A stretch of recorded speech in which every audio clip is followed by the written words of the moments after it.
Okay, so we're gonna have now here is x to the 4 minus 5x squared plus 4.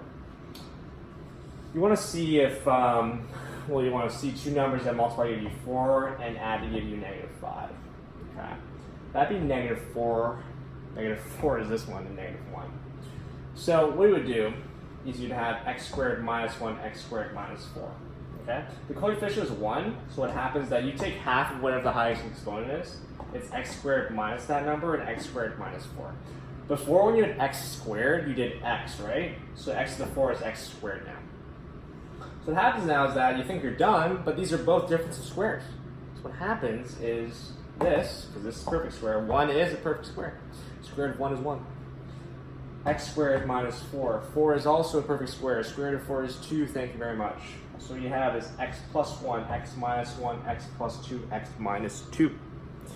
Okay, so that's this one right here. 2x to the 4 plus x squared minus 6. We want to have a product of negative 12, because 2 times negative 6 is negative 12, and a sum of 1. So those two numbers are 4 and negative 3.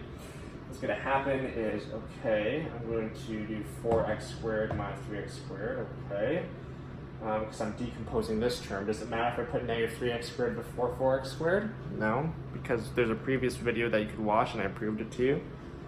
So what we're going to do is factor by grouping. 2x to the 4 plus 4x squared minus 3x squared plus 6. Why is it plus now here? Because I'm not just going to put brackets here.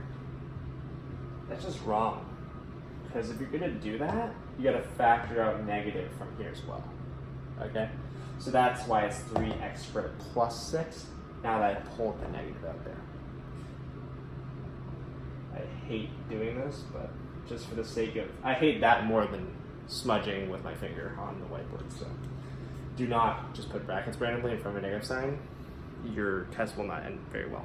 So you're going to factor out a negative right there. 3x squared plus 6. 2x squared minus 3, x squared plus 2. Okay, so x squared plus 2, you're going to factor that out as x squared plus 2, 2x squared minus 3. Okay? So what you're going to have here is your final answer, and those are the two examples.